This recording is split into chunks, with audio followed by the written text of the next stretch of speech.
بسم اللہ الرحمن الرحیم۔ السلام علیکم عزیز طلباء و طالبات۔ آج ہم ہشتم جماعت کے اردو کے مضمون میں اسم معرفہ کی اقسام پڑھیں گے۔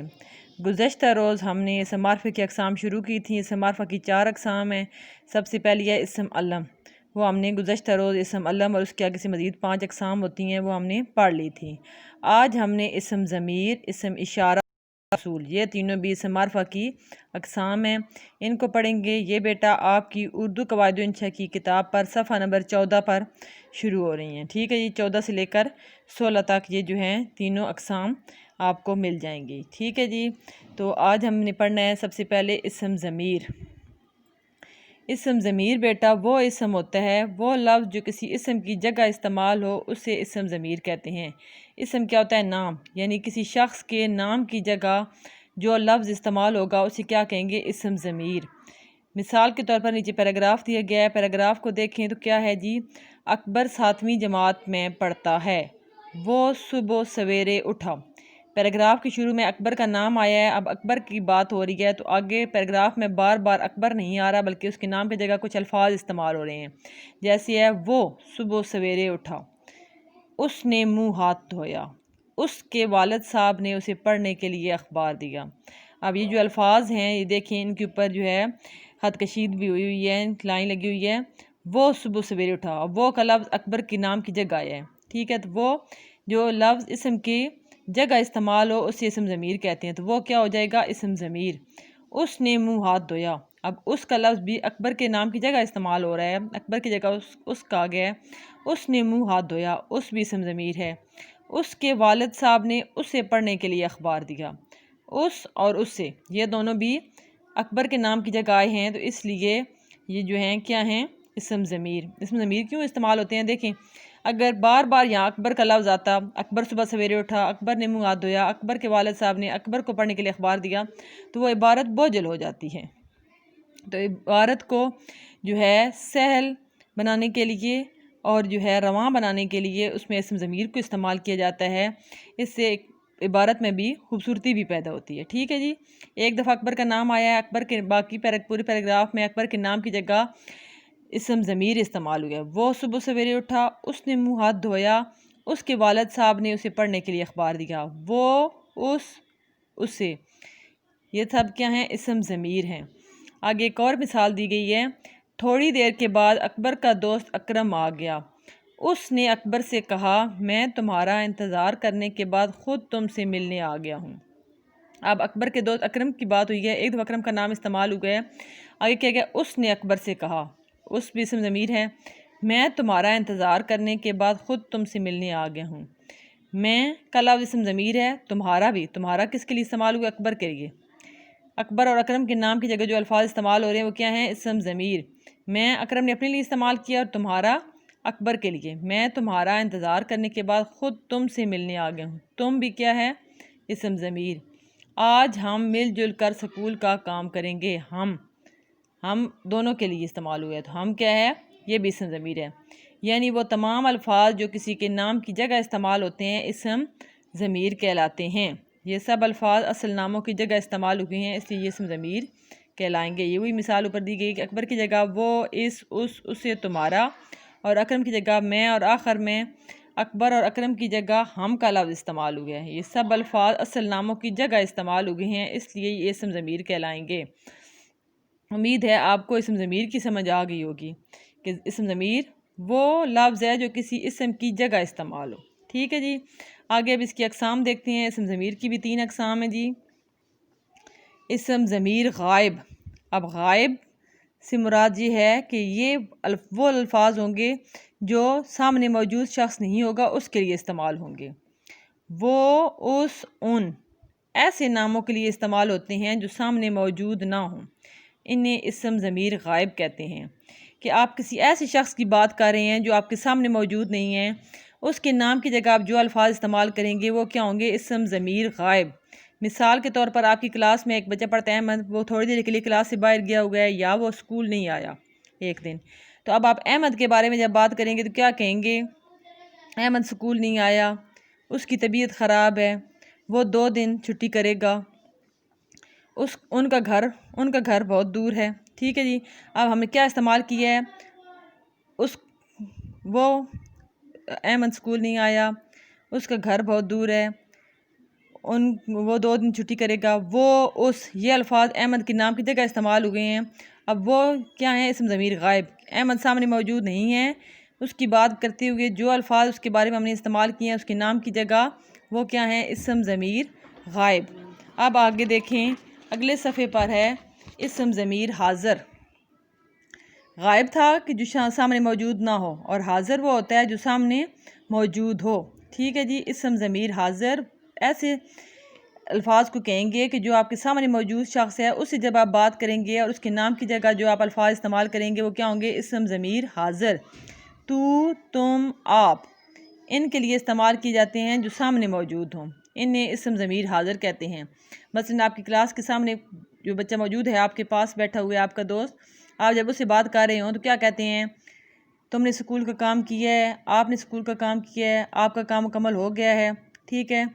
تو یہ الفاظ تو، تم اور آپ سامنے بیٹھے ہوئے شخص کے بارے میں استعمال ہوتے ہیں، اس لیے اسے اسم ضمیر حاضر کہتے ہیں. تیسری اس کی قسم ہے جی اسم ضمیر متکلم. متکلم ہوتا ہے کلام کرنے والا. کلام کرنے والا کون ہے؟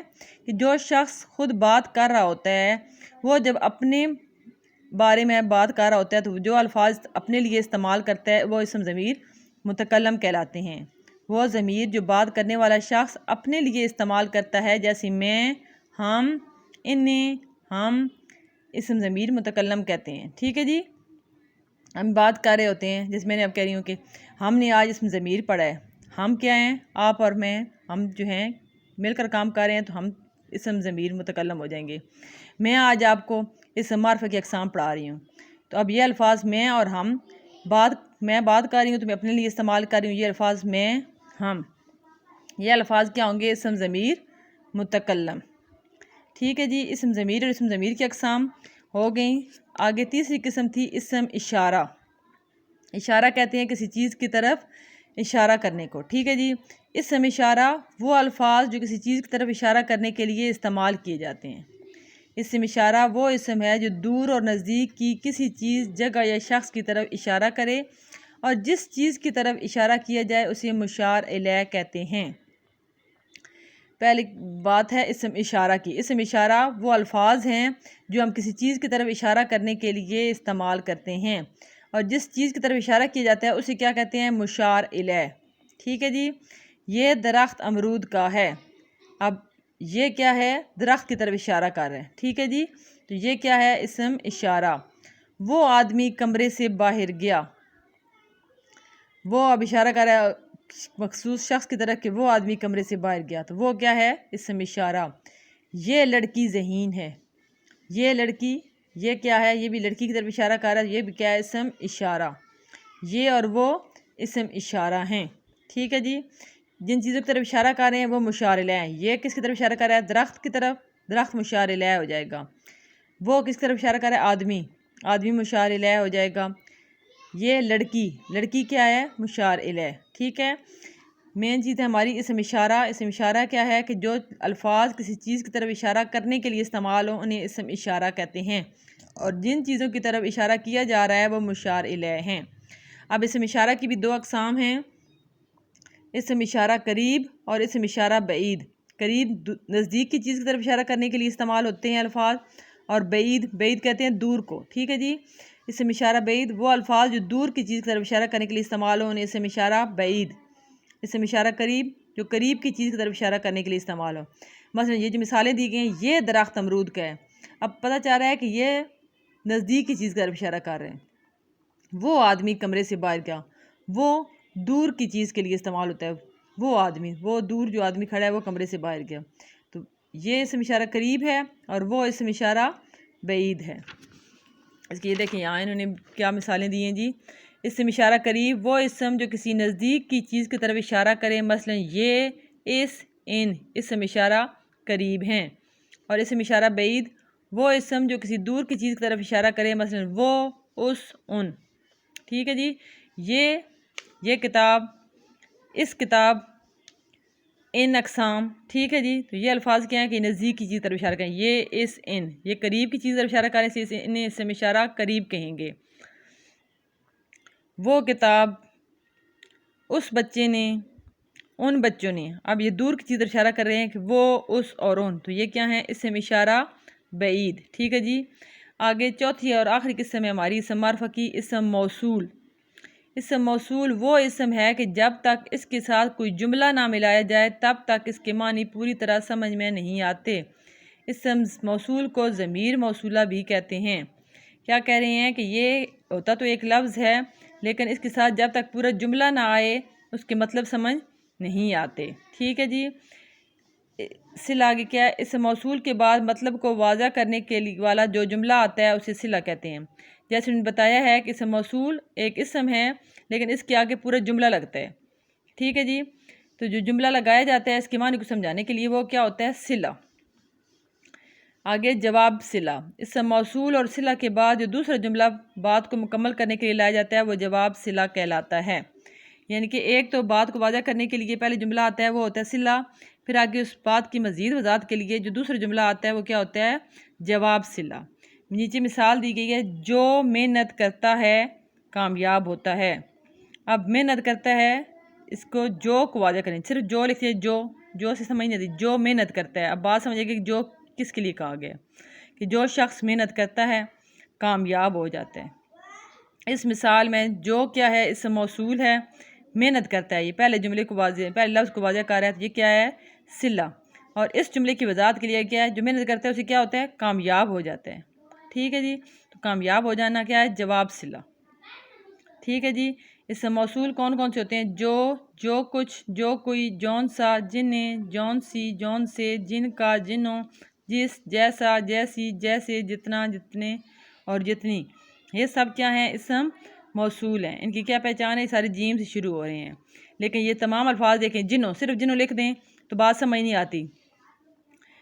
مثلا کہیں جنہوں نے کام کیا ہے، ٹھیک ہے جی۔ اب جنہوں کو تو مطلب سمجھ آ گئی ہے کہ جنہوں نے کام کیا ہے، اب بھی پورا جملہ مکمل نہیں ہوا، آگے بات پوری ہوگی۔ جنہوں نے کام کیا ہے وہ بیٹھ جائیں، ٹھیک ہے، وہ بیٹھ جائیں۔ اب بات پوری سمجھ آ گئی ہے، تو جنہوں کیا ہے؟ اسم موصول ہو گیا، نے کام کیا ہے صلہ ہو گیا، وہ بیٹھ جائیں کیا ہو جائے گا؟ جواب صلہ، ٹھیک ہے جی۔ اب آپ کو اسم موصول کی سمجھ آ گئی ہوگی کہ جب تک اس کے ساتھ پورے جملہ نہ ملایا جائے تب تک اس کے معنی پوری طرح سمجھ میں نہیں آتے۔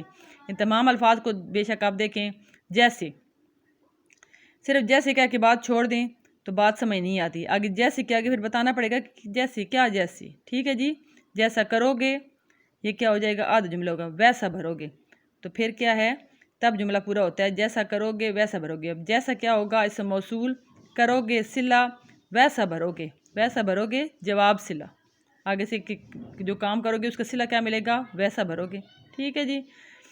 اسم موصول بھی آپ کو سمجھ آ گیا ہوگا۔ یہ تھیں اسم ضمیر کی اقسام، آپ نے ان کو اچھی طرح تیار کرنا ہے، بلکہ ان کی تعریفیں تیار کر کے ساتھ ہر ایک کے ساتھ 3 مثالیں بھی آپ نے ذہن نشین کرنی ہیں۔ شکریہ۔